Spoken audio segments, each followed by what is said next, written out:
So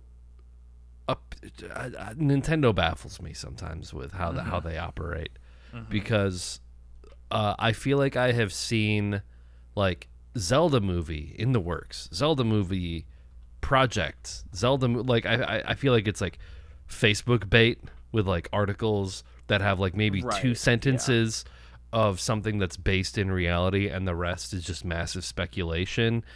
And Nintendo, I guess, just very casually responded to a tweet, and I think it said, "It's like, this is Miyamoto. We've been working on a Zelda movie," but it was entirely in Japanese too. Like, it wasn't even like through any sort of English channel whatsoever.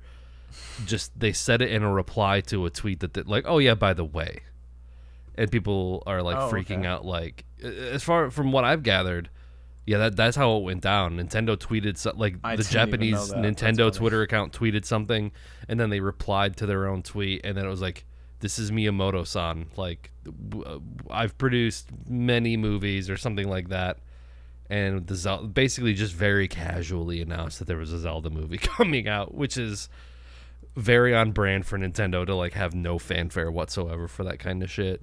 Like, I feel like a couple of years ago, in a Nintendo Direct, they like casually announced that there was gonna be like a new Pokemon game for like a home console, and everyone was like, "What? Like, this is the first time there's been a Pokemon game that's not a handheld," and they were just like, "Oh yeah, by the way, like that this is coming out," and people were like freaking out about it. So that's what I thought of with this announcement, where they just said it like it was no big deal, but this article on Rolling Stone that I'm looking at, I guess there are some red flags for this upcoming project. Like the fact that it's live action, the fact that they're doing it. It's going to be directed by the guy who did Morbius. Oh, yeah. No, I saw, not Morbius. I saw, or maybe I'm thinking of a different thing, but, I thought it was like the Maze Runner movies. Of Avi Arad. That's the producer. He's a producer. Yeah. Wes Ball. Okay, Wes Ball is the director. Yes. Yeah, and that's the guy. Like, all he's done is I think all he has credited as director is the Maze Runner movies. And he's doing an upcoming Planet of the Apes movie.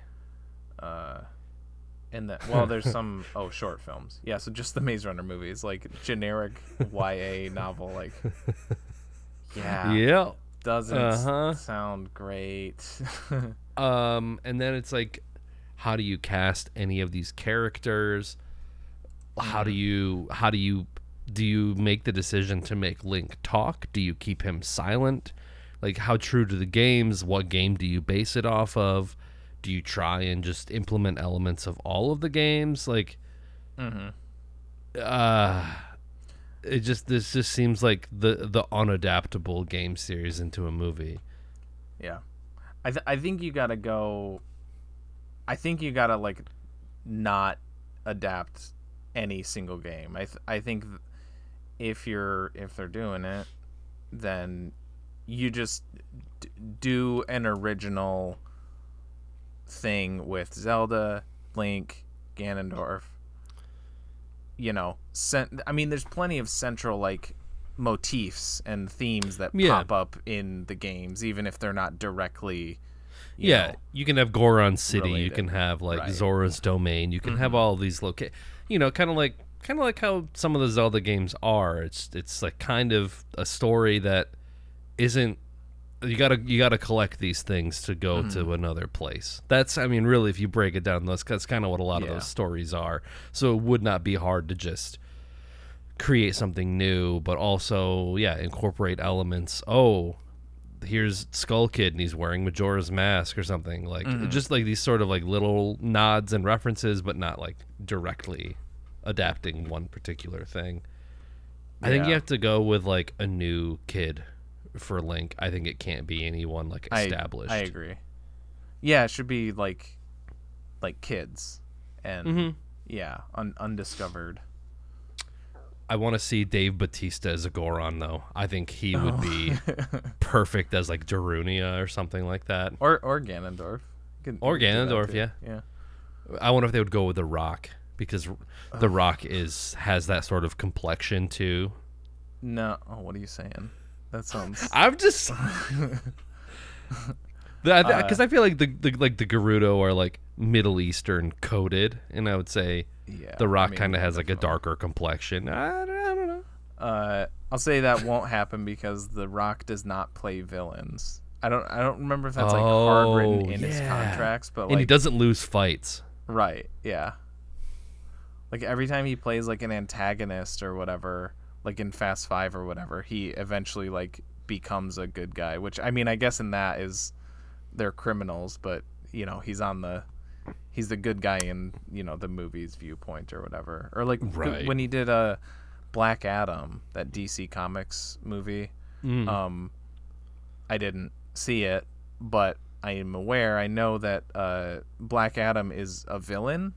That's a bad guy character. He's Shazam's like opposite. But he's a hero in that movie. Yeah. I don't know. I'm sure there's probably some like comic fanboys who'll be like, actually, recently in an arc they did, and it's like, well, if they did do that, it's because they were gonna make a movie where he's a good guy. So yeah, and they really need The Rock for this. We really need that star power. Yeah. Do you think it's like he wants to be a good role model for kids, so he doesn't want to be a villain? I wonder if that's what he says, but really he just has a little fragile ego that he can't be the villain. I think that's it, which is so ridiculous because he always played a heel in the WWE, and he's great. He's so much fun. Yeah. In those, that era of wrestling, as that. Like, as The Rock, that like braggadocious asshole who calls everyone a jabroni and puts the pre-fight interviewers in like headlocks because they like said something funny or whatever. One of my favorite things in the world is this clip from I don't know, it's from one of his WWE events. But people use it on Twitter all the time as like a sort of reply. It's this little 5-second video, but it's just The Rock with a microphone, and he just says, "Shut up, bitch!" Yeah, and then like, yeah, and then like the crowd goes, "Whoa, whoa!" It's it's like one of my favorite things of all time. But bitch. Now, and the Rock would never use language like that. He's too good Dwayne of a Johnson guy now. Wouldn't. Yeah, he's like, that's behind me. Yeah. Oh, speaking of Zelda adaptations, the Zelda CD games, like the Philips CDI games. Yeah. This showed up on my YouTube recommended. God knows why. But it is a 81-hour long YouTube video, and it is one of the CG like shopkeeps that you run into. His name's Morshu. He's got like a green hat and like an orange like vest. If you know what he looks like, I'll send it to you. But he has 2 lines of dialogue in like the Zelda game.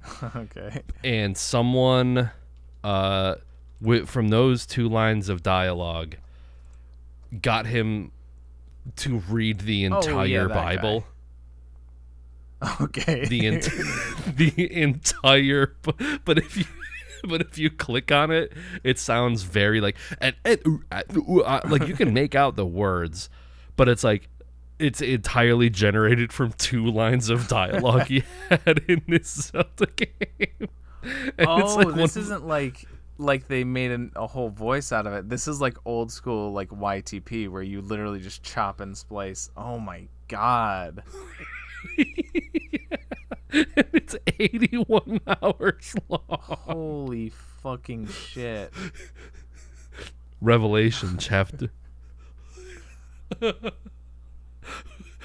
It's one of the craziest things I've ever seen. Especially because, like, I think each syllable is associated with, like, a movement. So he's just like, this is the revelation of Jesus Christ. Right. Yeah. So I don't know. This is one adaptation of Zelda that's it's pretty interesting. Welcome back, ladies and gents, to ThereWillBeDuds. This is episode 125 of ThereWillBeDuds, and I am your co-host, TJ. And with me, as always, I am Nick.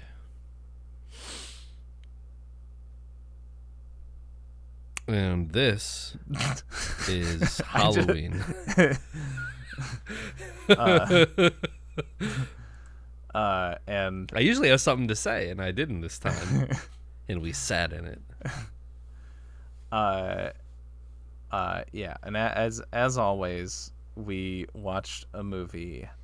That movie being The Nightmare Before Christmas from 1993, directed by Henry Selick.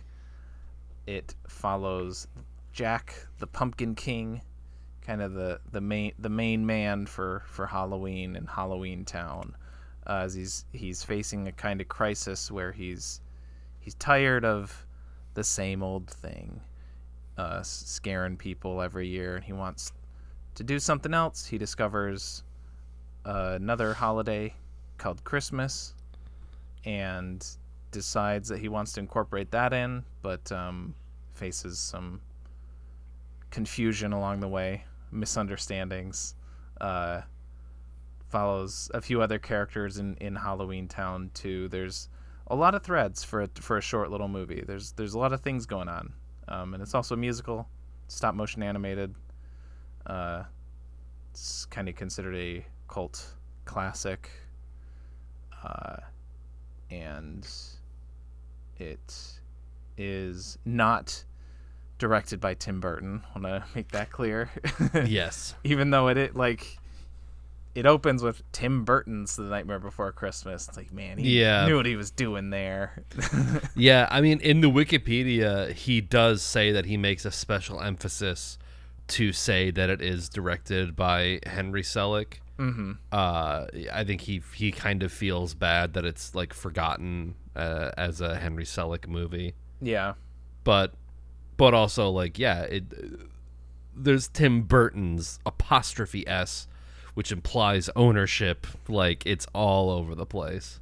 But it is just because it was his original story. Yeah. And so it's you know, at least he wasn't like just a producer and was like, no, right. I put my name on it. He did have, a creative input for it, but usually that's reserved for the director. So yeah.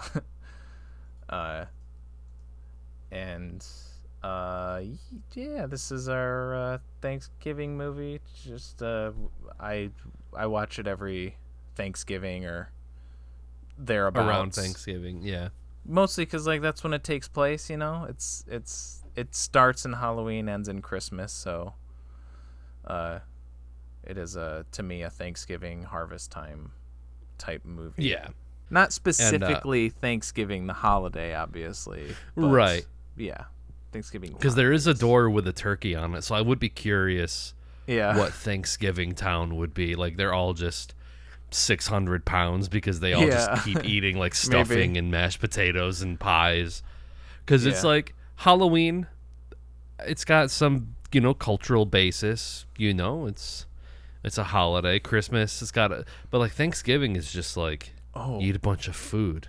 There are some rituals, but not really any like main rituals outside of just eating a shitload of food. Yeah. So I wonder what that town would be like.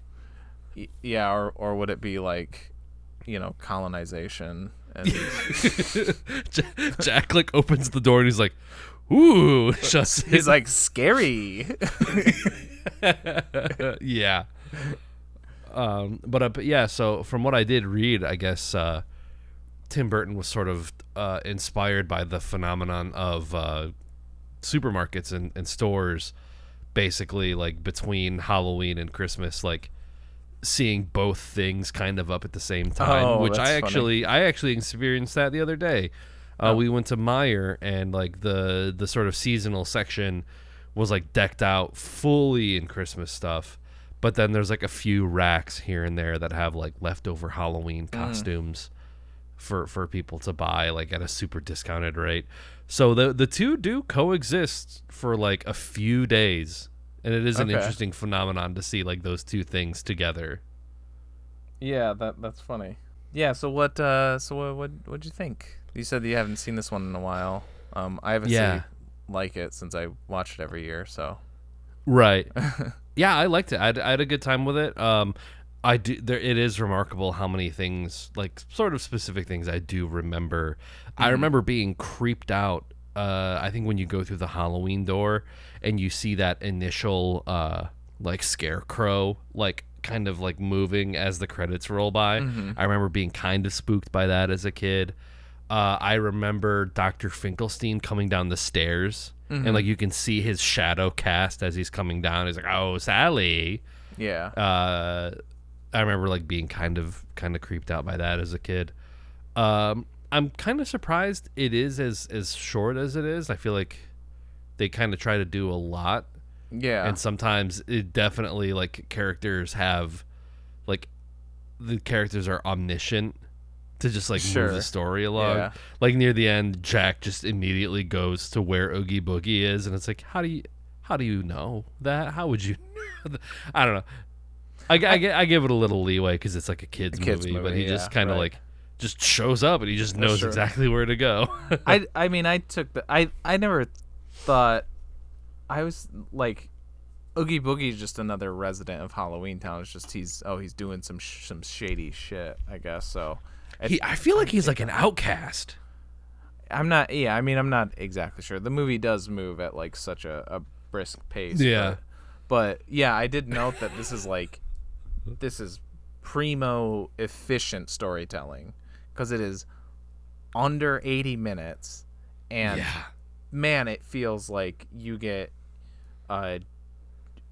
like you somehow it's that short, and yet you get stuff with Jack. Sally has her own like side story, and then the whole like the main plot is like, it's not just Christmas, it's not just him with that stuff and Santa. They also bring in a villain character with Oogie Boogie, and they're able to resolve like all of these separate things in this short time, and then they wrap it up with a nice little bow of the two of them like getting together at the end.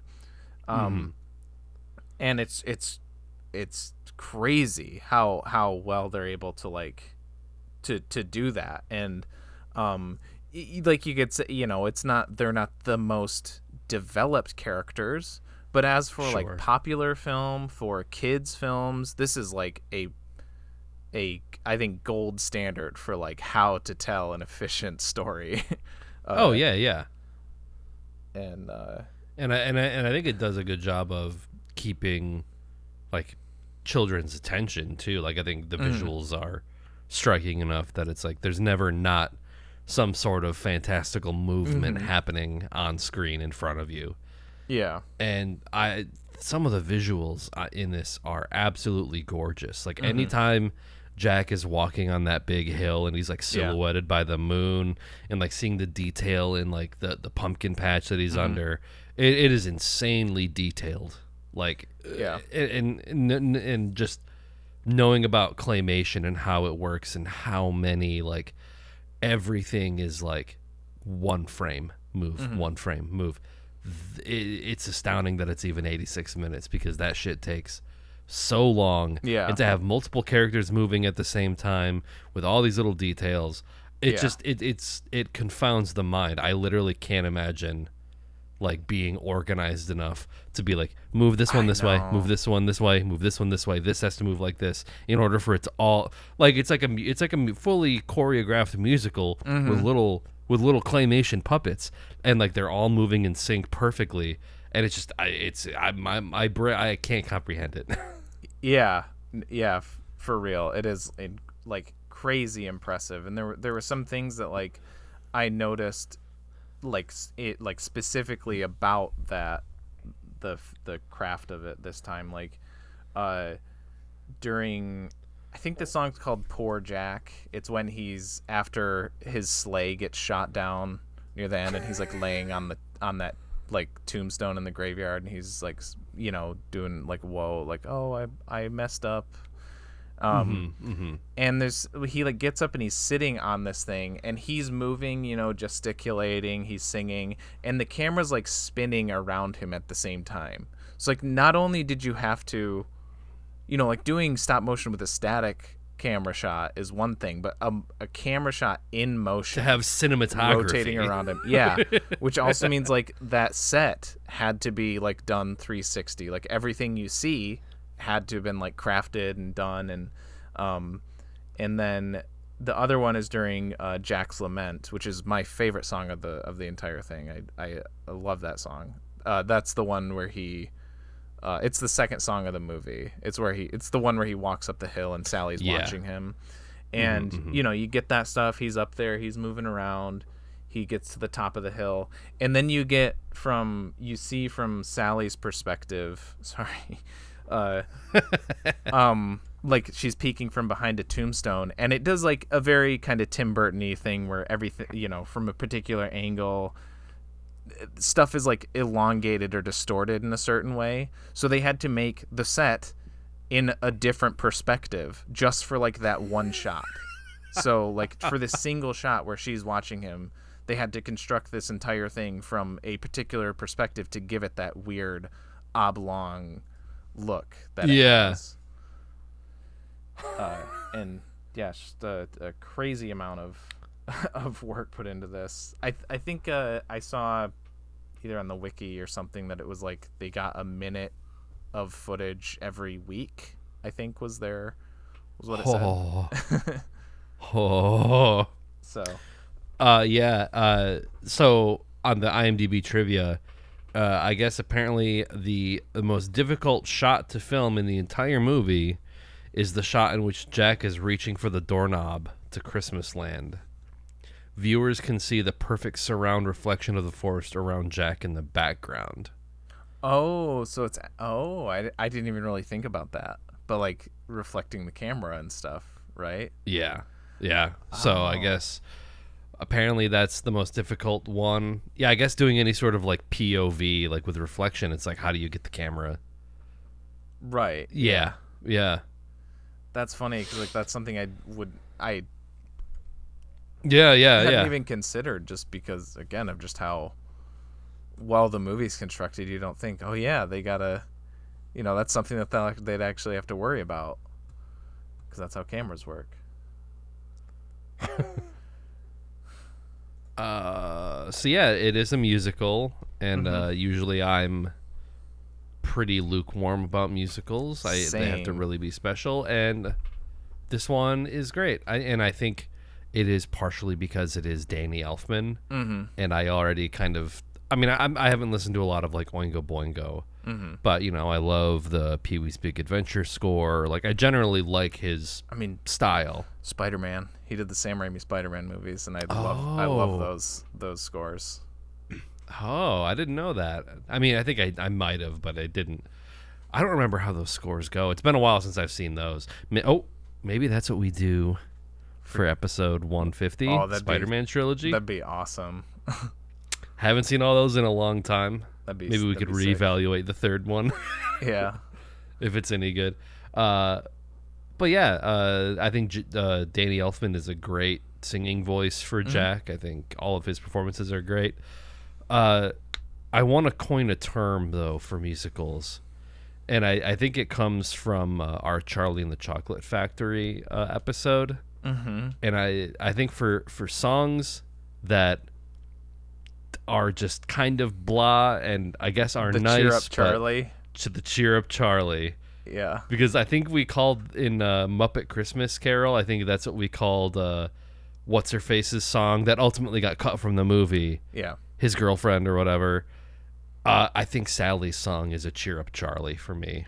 That's what that's what I always thought too. That's what because for the most part, this is like the first half hour or so, especially. It's like banger after banger after banger. But there are a couple of songs that like aren't to that level. But then like the bulk of these are like A or S tier for like movie musical songs. They're fucking awesome. But there are a couple that slip below that.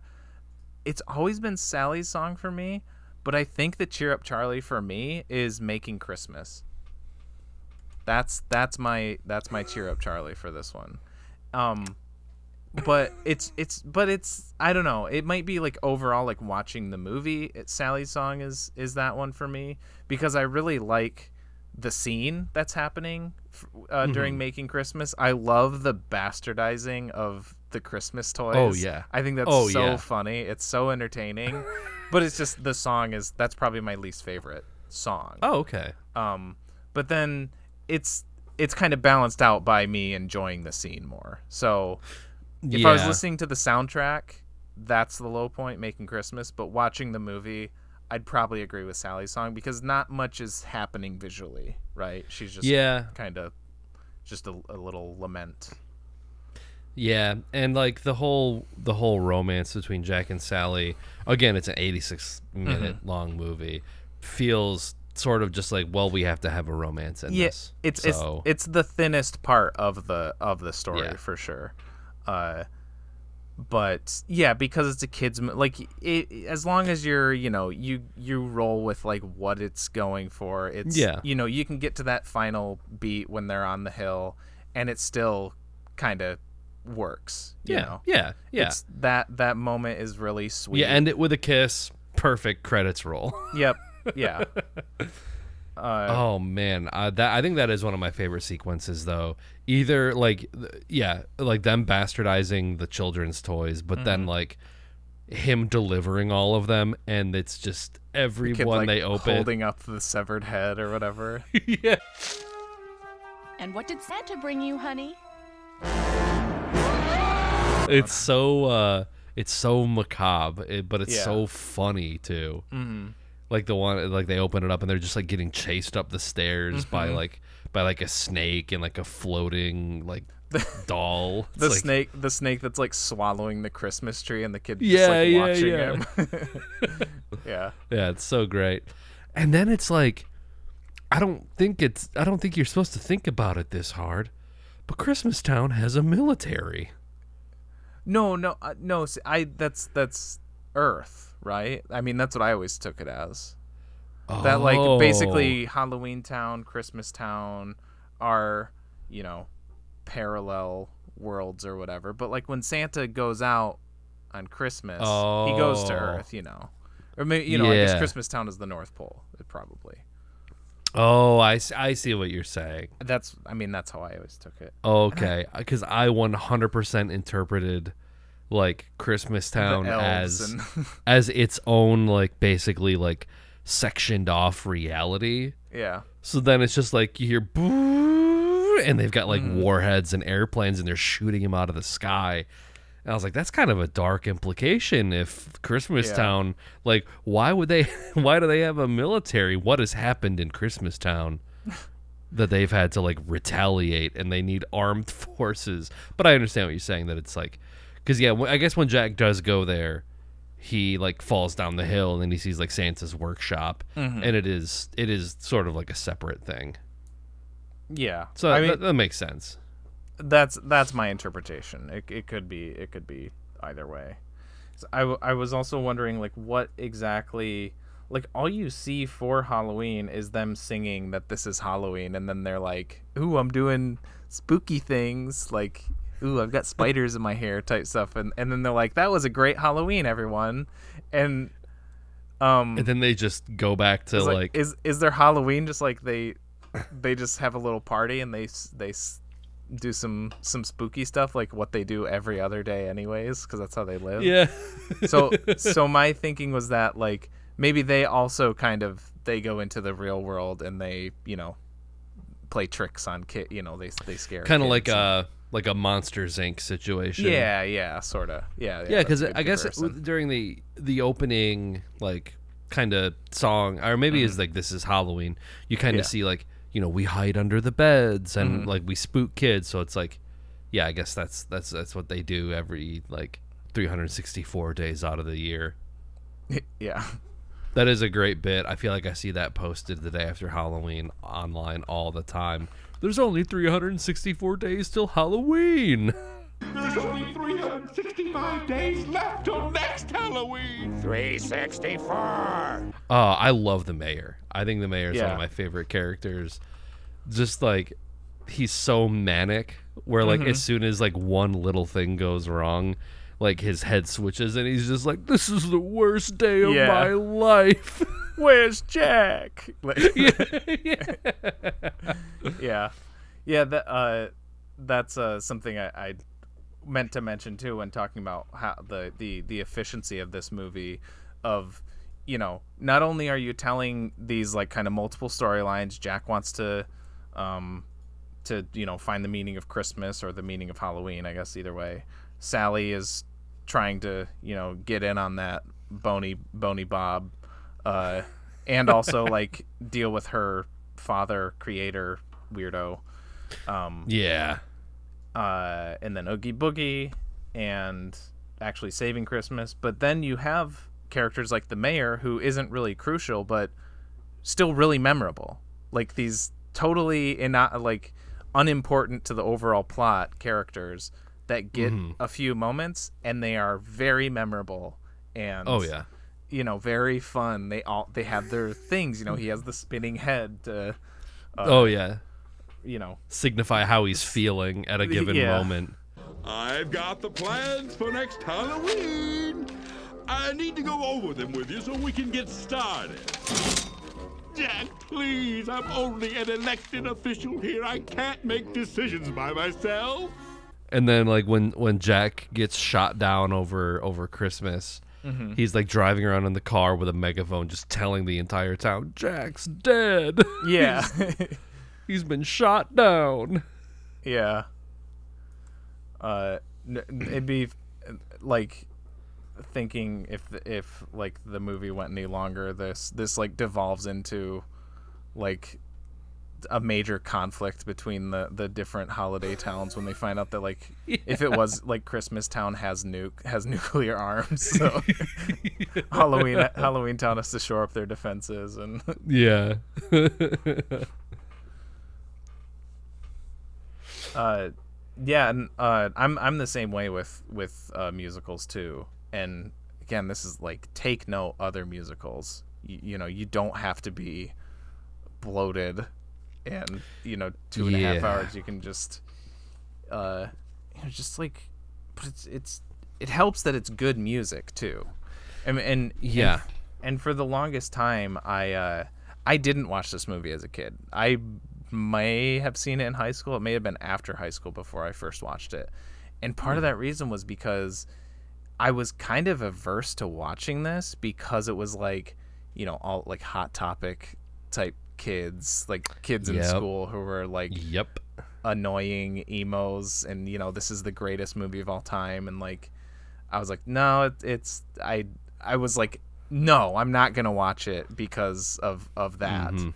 But I mean, you can't deny a good fucking a bop. Yeah. And like I said, like, This Is Halloween is great. It's awesome opener. I love, I don't know, one of my favorite like introductions of a character is like Jack rising out of that pool of sludge. So good. It's really good. Into Jack's Lament, What's This is so good. I love the town meeting song where he's trying to explain to them like the this is a thing called a present. Da, da, da, da. And they're like, where's the clause? Where's the lock? Like they're like trying to figure out like, okay, what's the hitch? How does it scare kids? Yeah. They just like they cannot understand this concept. Like the musical motifs that keep like reappearing in the songs throughout really helps carry things like Sally's song. I think that's Yeah. kind of what made that one better for me watching it this time, is kind of paying attention to those recurring musical themes, and how they pop up throughout. Like, it's the same theme that you hear every time, Sally's climbing down from the tower, and you hear that tune that eventually shows up in her song. And Yeah. it's kind of a little neat little thing. It's not like an Easter egg. It's just like, if you know Yeah, music, I mean, it's a motif. Yeah. And I think part of the reason that the score does work so well is that Danny Elfman, I guess, comes from like being in bands and like has that sort of background where like if he was like a classically trained theater composer, I don't know. I've seen a handful of musicals, a lot of them like when I was in college, because I knew people in like the theater department, so I'd go see musicals. And I will say I had a good time with them. Like, seeing them in person is far better than like watching them like on a screen, because like you're there, but there is a certain, I don't know what it is. There's a certain, it's like when someone sings and you can tell that they're like classically trained. Like it's too good. It's too perfect. Oh, I see what you're saying. Yeah. There's a sort of way, I think there's a way that a lot of theater is written these days, that a lot of it sounds very similar. Like, yep, Like, these are like the cadences. These are the things that everyone uses. You can kind of operate within these for the most part, and you'll be totally okay. It just sounds kind of generic and bland. Yeah. And I think Danny Elfman, like as a songwriter and a performer, it doesn't feel like you're in a musical, because it has such purpose and it's very bouncy. Like it feels, it is a musical, but it's like outside of that realm. Yeah. It's like the music does not supersede the characters themselves. It's like when Jack is singing, Jack's Lament, there's I'm trying to think of the opening line is like, he starts by singing kind of like in a normal, he goes like, there are few who deny it, what I do I am the best, for my talents are renowned far and wide, and he goes into that, like, he falls into that, Jack Skellington, I sometimes talk like this, and I am a scary skeleton man, so I have to have a deep voice and and he works that into how they sing.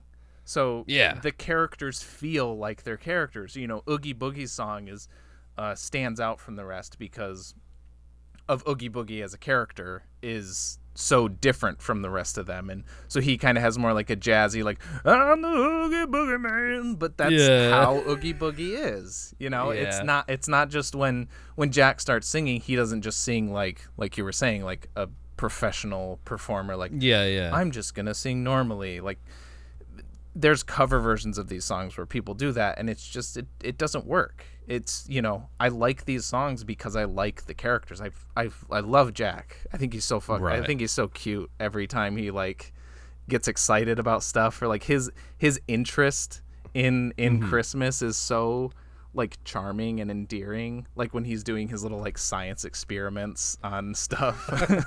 With like all the equations written on the whiteboard. And it's got like it's like 12 the square root of 25, like like he's like, and I think that's such a good visual gag of just like he's reading like all these Christmas books, and he's just like, I don't get it, I don't understand it, and then it's like common science is the textbook. He's like, aha, the scientific method is one. That's what it is. Yeah.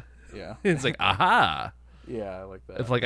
If I can't understand it emotionally, I can quantify it with science. There's got to be a logical way to explain this Christmas thing.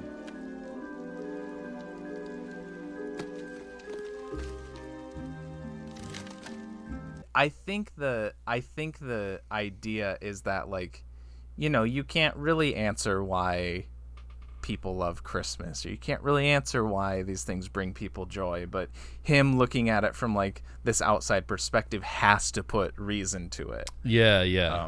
When really, if he just like laid back and, you know, accepted it, then he would have, I don't know, it might have still ended up the same way. I don't know. There was a line in, What's This? That's kind of hadn't really thought about before, but there's a line where he says, "What's this? What's this? There's something very wrong. What's this? There's people singing songs." And I was like, "What the fuck are you talking about? You've been singing this whole movie. What have we been doing? What do you mean?" It's like, it's different when we do it. Yeah. Which is one of the does that mean that like is the singing just for us? Is that not, they're not actually singing when they're singing? I don't know. Oh, yeah, I guess so. That could be it. I do always wonder that when watching musicals, because you know you got something like Cats, and I think it's clear that they are actually singing, because that's like the whole point of that, is they're doing a performance. So okay, right. Sure. But I guess maybe in this one they're not, but sometimes they are, because Oogie Boogie, when he does his song, that's clearly like, you know, he's putting that on for Santa. Yeah. So I don't know. I just thought it was a little funny. I'm sure there's doesn't really matter one way or the other. Yeah, and then there is a sort of Ed Wood connection, vaguely, but apparently, because we made a point to notice that like Howard Shore had scored Ed Wood. Oh, okay. And apparently Tim Burton and Danny Elfman experienced creative differences during filming. Oh. And as a result, Tim Burton had Howard Shore score Ed Wood. Oh, interesting. Okay. I think Danny Elfman felt very strongly about the character of Jack and like how the story played out. Just kind of from what I've gathered. Like, I think Danny Elfman is like, I resonate strongly with the character of Jack Skellington, and I think mostly because I think he felt pigeonholed as like, oh yeah, you're the guy from Oingo Boingo, and like that's you. And I think he wanted to like branch out, you know, beyond that, and I think he sort of resonated with that idea of just like, sure, I can do other stuff. Like, I've been doing this for a long time, and it's like, man, but what do I really want to do? It's interesting. So I wonder, I'd be interested to see what his, like, what he would have changed or what he didn't like about it.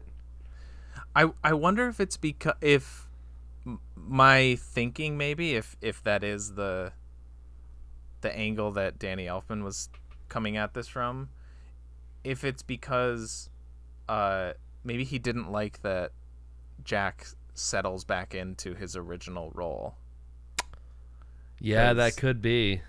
I don't you know, I again, I think it works for like what this is, but every time I watch this, there is a part of me that's like, but what if he did change? That's not bad too, you know. That could have, you know, he's lost. But the movie's answer is like, don't step out of line. You know, you're the Halloween guy, you're not the Christmas guy, so you do that. And, you know, thankfully he comes to the realization at the end that like, this is what I love doing. But I wonder if Danny Elfman, if he's kind of feeling out of place, or like he wants to set a different role for himself. He's like, well, no, I do want to change. I do not want to just be the Halloween guy or whatever. Right. And it's like, I don't know, you could almost interpret it like he has a greater understanding of the world outside of Halloween Town, and though maybe like Christmas Town isn't exactly for him, he's at least versed in like, oh, this is like another culture, another thing that's going on. Like, he's he's still a little more fulfilled while still doing his Halloween shtick. Yeah. Yeah, I only really took like a couple notes for this. Me too. I mean, It's it just is so a brisk. It is a short movie. Yeah. A lot of it is music too. So beyond being like, yep, I like that song too. I like that song. Yeah. That one's the Cheer Up Charlie. Do you have a favorite song? Or what? Sorry, there's a great IMDb trivia here. Okay. Though Locke is the leader of the trio, Yeah. it was not until Kingdom Hearts his leadership was actually confirmed. Wow. Yeah. Do you know who voices all Locke, Shock, and Barrel? I did see Paul Rubens on there. Mm-hmm. And then Catherine O'Hara voices that, as well as Sally, and then Danny Elfman's the other one. So Danny That's Elfman awesome. voices another. I heard that every time I watch this, it's so hard to tell too, because I really try to pay attention to it because I don't but people might not know that Danny Elfman does the singing voice of Jack Skellington, but Chris Sarandon does the speaking voice. Yes. And they cast Chris Sarandon after Danny Elfman on purpose to have someone to match his singings. Like, they wanted to have somebody who sounded like Danny Elfman when he sang, I guess. And they picked good because there's like very like subtle differences. Little differences, but it's pretty close. It's pretty like, I think they picked a good alternative or whatever. Yeah, which is funny because we just saw Chris Sarandon in Dog Day Afternoon. So 2 wildly different performances from him. Yeah. In terms of a favorite song, see, I'm not trying to be like, oh, I like This Is Halloween or What's This, because those are like the big ones. I'm like, my impulse is to be like, I need a deep cut. But I mean, between those 2 songs are like fantastic. I mean, it might be This Is Halloween, because I think that's the most memorable bit for me from watching this as a kid, just like opening that door into like the Halloween world and just like the huge cast of characters doing everything. It's so iconic. So it's probably my favorite one. Yeah, no, I mean, I think you can pick pretty much anyone, and it's solid. Jack's Lament, just like, I don't know, it's like, it's one that like I wanna feel like, I do feel like pretty emotional when I hear that song, but also I'm like, it's such a like basic like children's story that I'm like, I can't like cry at this song or something. Yeah. But I think it's a really, really beautiful song. Yeah, I mean, and like the way that song is shot of him him walking through the graveyard while Sally's kind of trailing him. I mean, visually, that's like probably my favorite segment of the entire movie is just how cool that whole sequence looks. Yeah. I like the whole, the singing about, feeling lost, and it's relatable. Yeah. Everybody feels lost in life at some point. And then my other is the town meeting song. That's got to be my second. I love the conversational nature, like we were saying, like when he's like, this is a thing called a present, and then or like he's like holds up a stocking and they're like, is there a foot in it? Yeah. Is it rotten and covered with gook? Yeah. Little Russian nesting dolls. Yeah. And then ending with him like, oh, okay, I'll give them what they really want. And he like describing, and they called him Sandy Claus. Yeah. Yeah, every time Jack like furrows his brow and like has like an angry look, it's like it's very creepy. It's very unsettling. Especially when like he opens his mouth and his teeth are huge and it's like, oh, he can be menacing when he needs to be. Yeah. And I love his variety of of like laughs and like after he does the Sandy Claus, he's like, it's like very exaggerated, or when he's like excited near the end, he does the, like the really high pitched stuff. It's really good, and yeah, it's just another I think point to like good character design where you can have that, so like him feel so menacing, so that when he shows up to Oogie Boogie's lair at the end, Oogie Boogie is scared of him, right? He's like, shit, Jack is here. But then also, at least I know I'm not the only person, can also find him very, like, sweet and innocent when he's interested in Christmas and stuff. It's having both of those things in one character who is a featureless skeleton man is pretty cool. Yeah, I guess just like his like natural curiosity for things about the world outside of like his understanding, and just like again like going back to like doing science to try and like figure it out. Like he's so dedicated to figuring it out. Yeah, it's almost like proto Barbie, like the Barbie movie. Oh, like kind of, yeah. Finding out about like the outside thing, having kind of an existential crisis about your role in the world. And interesting. Sally is Ken, reverse Ken.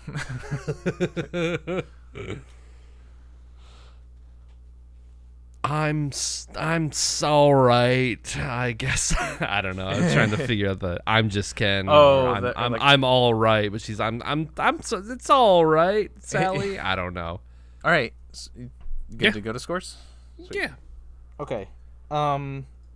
Yeah, this is a very, very good animated movie. It's a very good musical.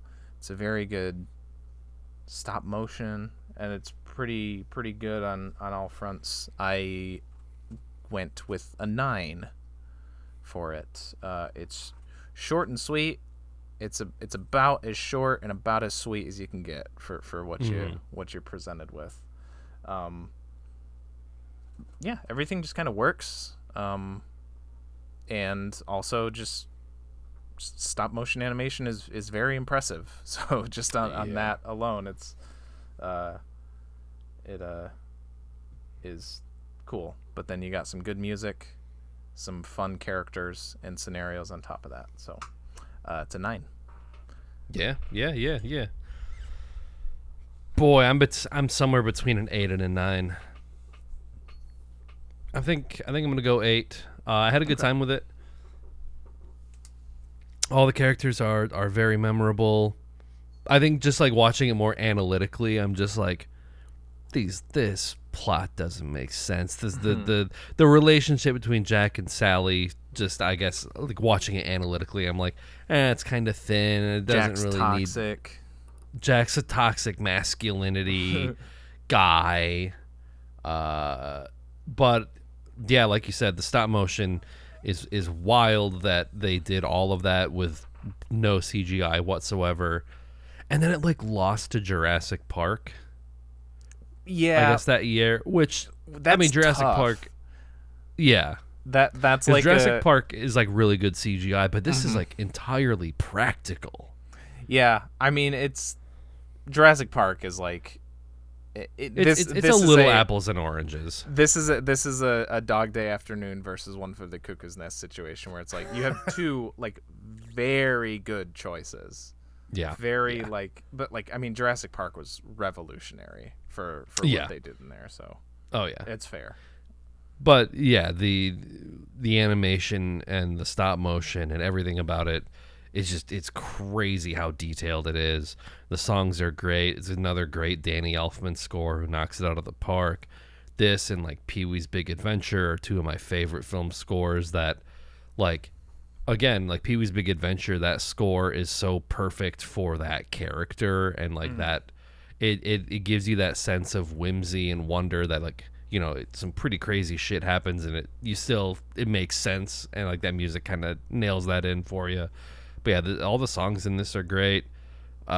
Sally's song was like meh to me, I guess. But I guess That's just a theme with this show where I'm just like, anytime there's a romance subplot, I'm like, just get it out of there.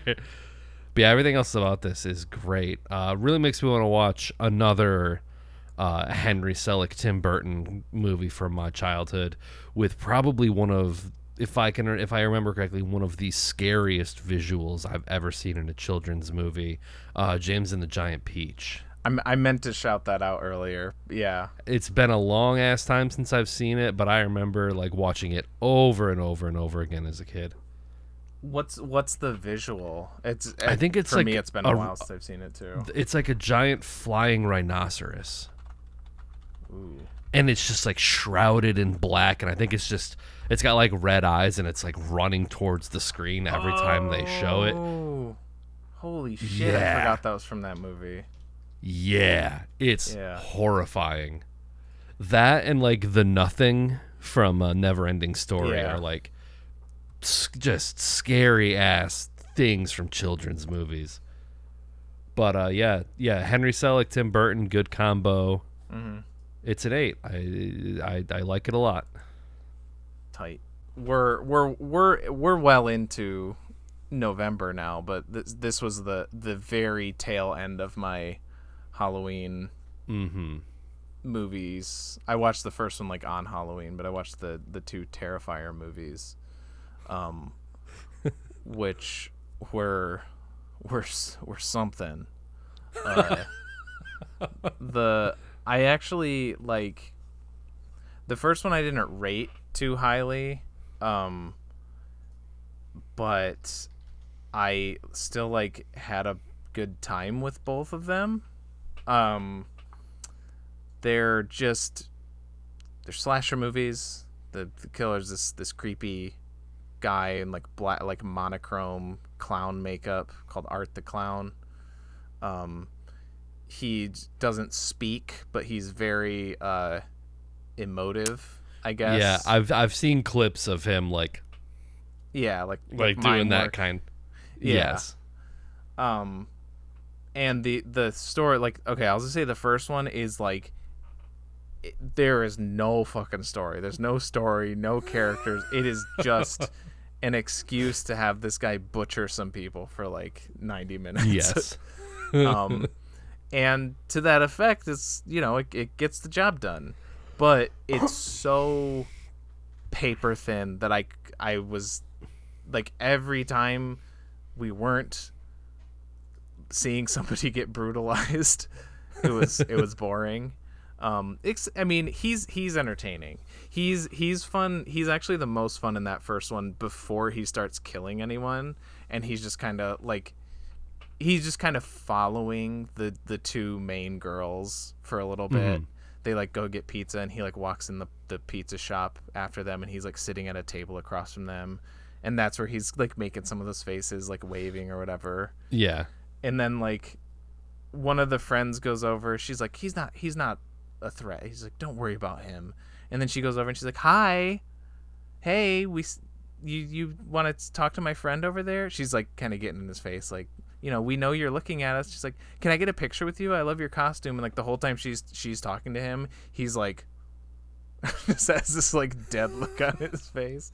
I thought that was fun. But then I feel like in that one, once he started killing people, it got a little too repetitive of like, they see him come around the corner and he smiles and he waves at them, and but very brutal. And that is the one thing that I've heard about him is like the gore effects and the kills are like over the top insane. Definitely over the top. The director has even like said that they're basically a vehicle for him to, because he does like the effects all himself, I guess. And the movies are basically a vehicle for him to do his gore effects, and they're very good. They are extremely over the top, but they're so fun to watch.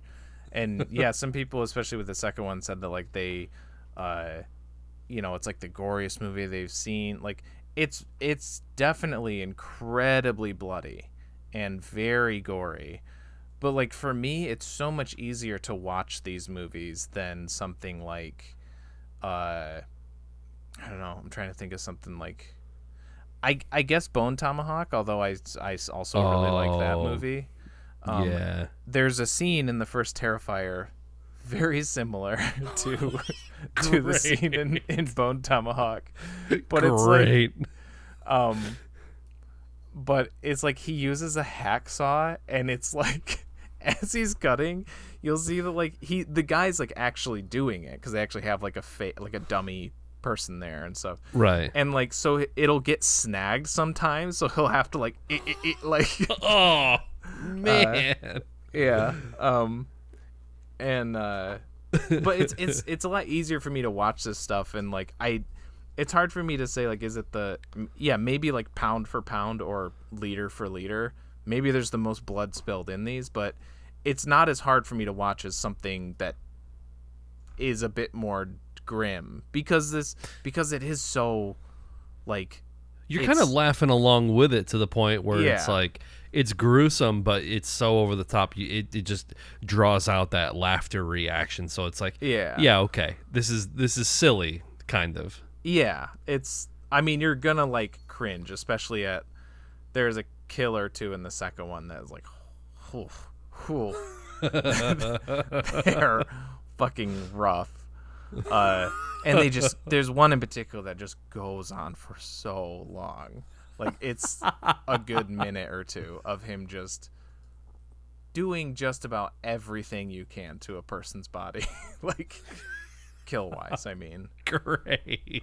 Like, there's a part where, like, he, like, holds the girl's arm up behind her back. I'm like, okay, he's gonna break her arm, right? And he does that, right? He's, like, holding her forearm, and he goes, boom, snaps it. It's like, okay, gross. That's what I thought. But then what he does is he goes back and forth and just wrenches it, and he's like until he can rip her entire arm off at the elbow. Oh man. Yeah.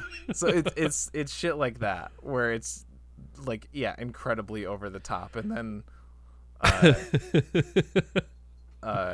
the second one I enjoyed a lot more because, again, it's not super complex, not super deep, but like there was actually like a story to follow. There were characters that had some things going on. Yeah. So, like for a basic slasher movie, I thought it was a lot of fun, but long. It's like 2:20, and it's not even hard to see where you could get it down to at least under 2 hours, if not closer to that 90-minute mark. If that was 90 minutes, that would be a great slasher movie, like a really great slasher movie. But it's just and it's like these movies don't need to be that long.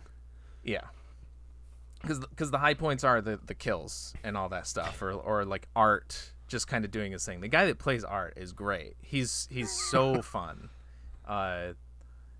So like even when he's just kind of doing his thing, he's just kind of hanging around. There's a part where like he follows the main girl to a Halloween store. She's getting her Halloween costume, and she leaves, and then he's like in line behind her, and then he goes up to the counter, and the guy's like, he's just kind of like messing around with the cashier, and the guy's like, are you gonna buy something? And he's like, just like picks something off the rack and like puts it down, and then he's like, okay, that's $2, whatever. So he like goes into his bag. He always carries around a giant black like garbage bag that's just full of like rusty tools.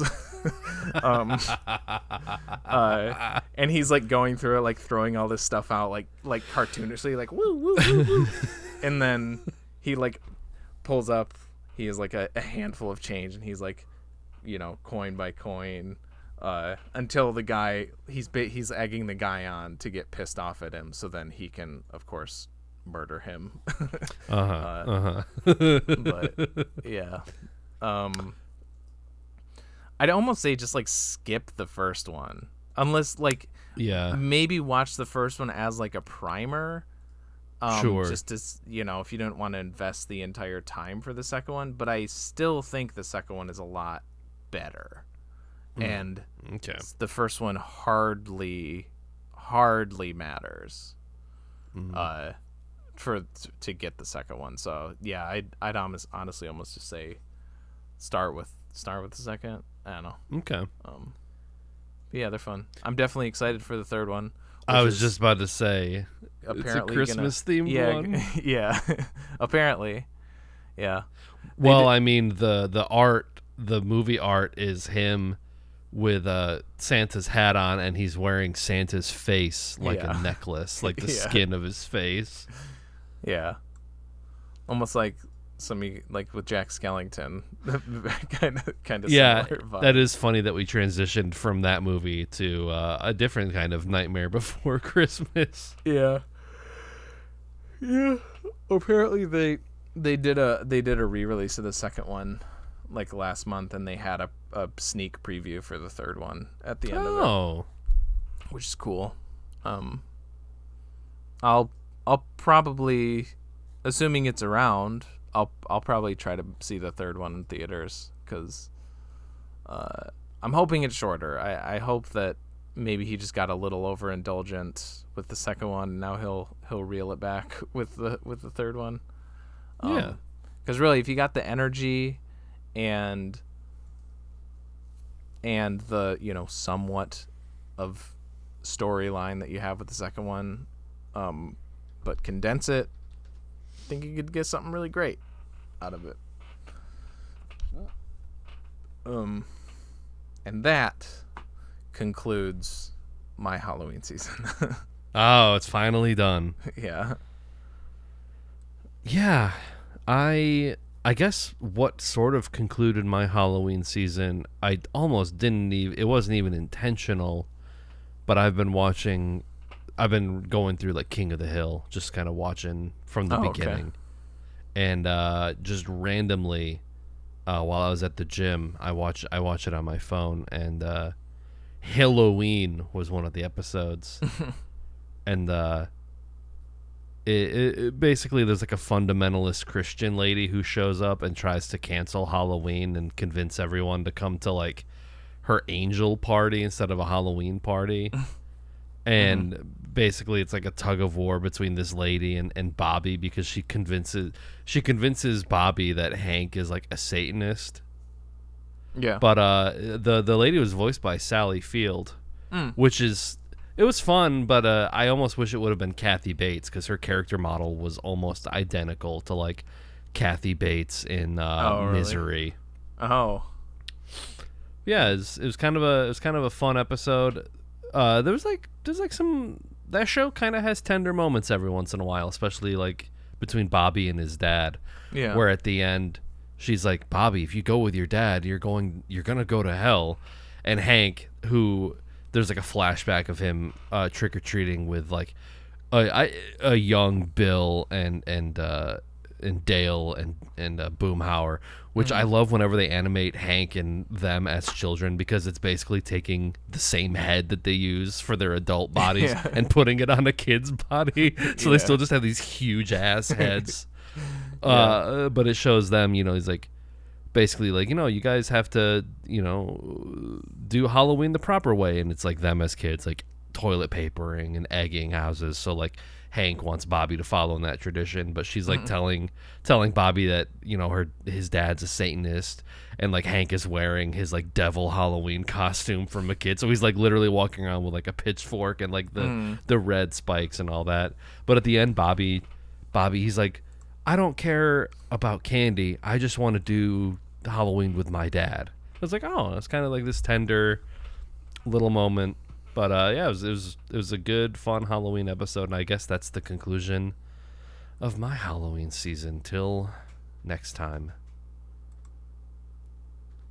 Till next time. Till next time. Till next time.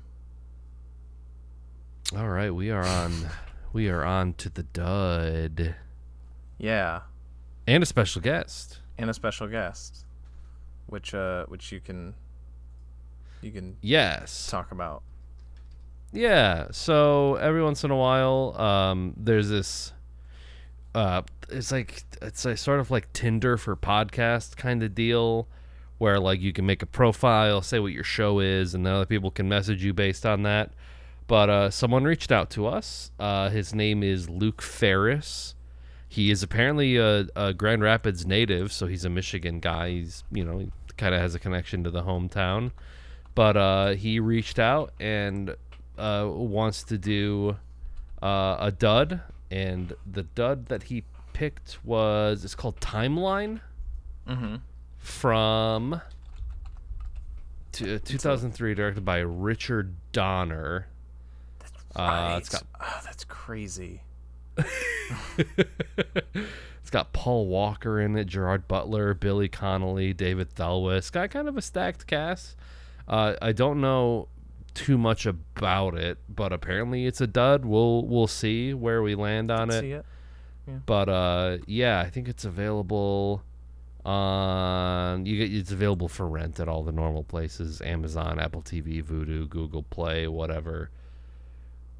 Yeah, I don't think it's really like streaming on anything unless you have Doesn't look like a premium subscription for some stuff. Yeah.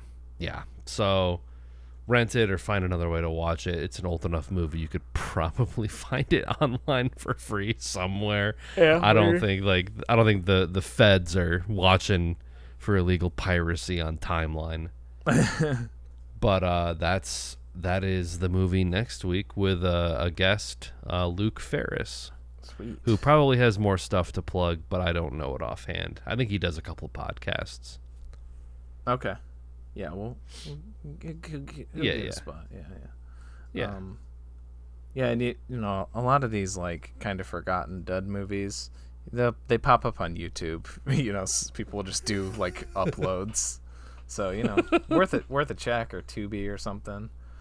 Oh yeah, Tubi. Because sometimes even sometimes I'll notice like after the fact that stuff will be on Tubi, or what's the other one, like Pluto, even if it's not listed. If you like search it on Google, sometimes,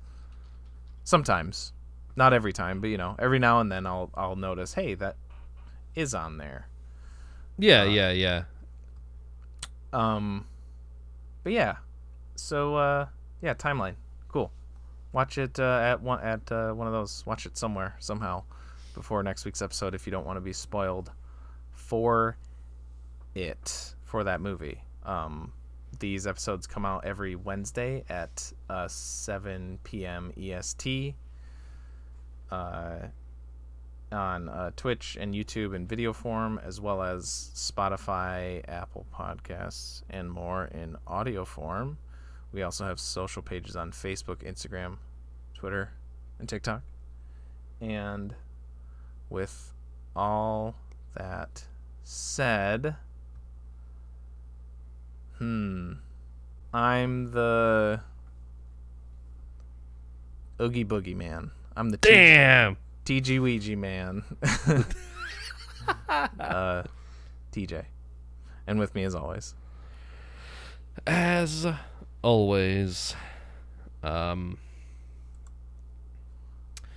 just driving around town telling everyone that my boy Jack Skellington's dead. And I am Nick. And there's only... No, that doesn't work.